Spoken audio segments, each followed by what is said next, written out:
श्री रामचंद्र भगवान की जय हो। बजरंगबली की जय हो। सियापत रामचंद्र भगवान की जय हो।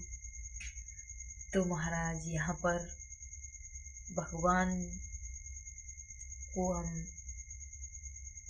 पुष्प अर्पण करके भगवान की कथाओं का गुणगान करेंगे।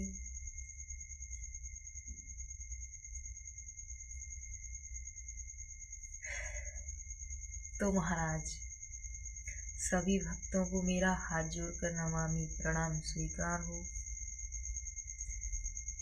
तो महाराज यहाँ पर भगवान श्री राम का जन्म हो जाता है,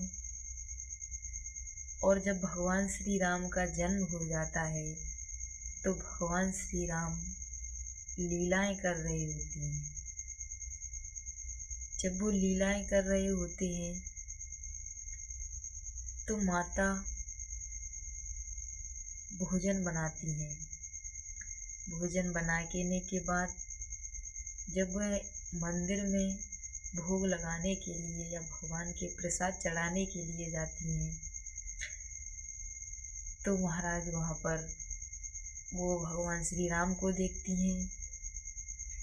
तो महाराज उनके मन में संशय होता है कि ये तो मेरा पुत्र है और ये यहाँ भी और वहाँ भी।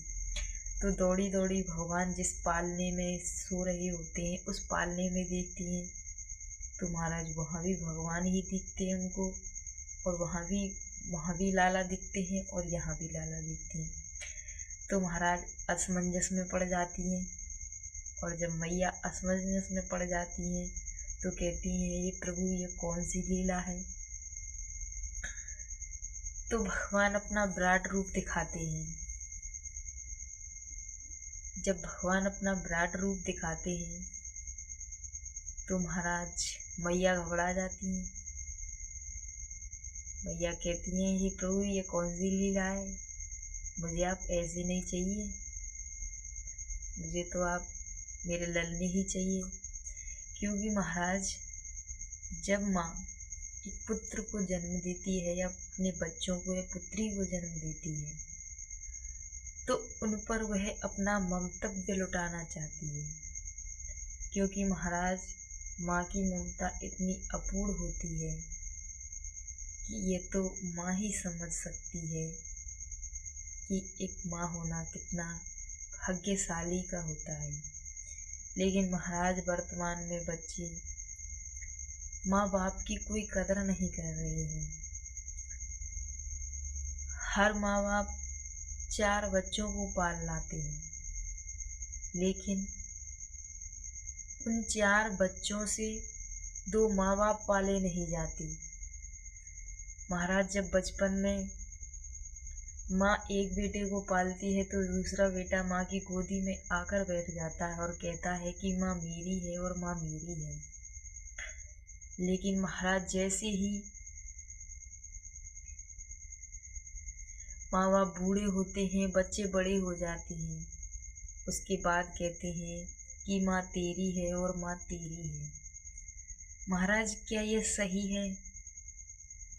जो माँ बाप हमें इतने कष्टों से पाल के लाते हैं, पाल पोस कर बड़ा करते हैं, खुद कोई कपड़ा नहीं पहनते हमें कपड़ा पहनाते हैं, खुद चप्पल नहीं पहनते हमें पहनाते हैं, खुद भूखे रहते हैं हमारा पेट भरते हैं, तो क्या महाराज हमारा ये फर्ज नहीं बनता कि हम अपने माँ बाप की सेवा इस तरीके से करें कि उनको ऐसा कोई महसूस नहीं हो कि हमारे बच्चे हमारे लिए कुछ नहीं कर रहे।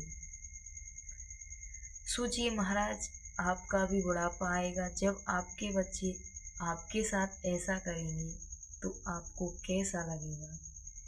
तो मेरा सभी से यही कहना है कि हमेशा अपने माँ बाप का कभी भी दिल न दुखाना, उनकी हमेशा सेवा करना। तो महाराज यहाँ पर भगवान बाल लीला कर रहे होते हैं और तभी वो उनको माँ को विराट रूप दिखा देते हैं। तो माता एकदम घबरा जाती है, कहती है ऐसे तो मैं अपना ममतव्य नहीं लुटा पाऊंगी। तभी महाराज भगवान अपने विराट रूप से बाहर आते हैं और माता कहती है कि मुझे तो आप पुत्र रूप में ही चाहिए। तो महाराज वो पुत्र रूप में आते हैं, फिर हंसते हैं, फिर कहती है नहीं महाराज, ऐसे नहीं काम चलेगा प्रभु, आपको हंसना नहीं है। जिस तरीके से बच्चा बाल लीलाएं करता है उसी तरीके से आप लीलाएं कीजिए, मुझे तो आप बच्चे रूप में ही चाहिए। तो महाराज भगवान विराट रूप को त्याग देते हैं और बाल लीलाएं करते हैं।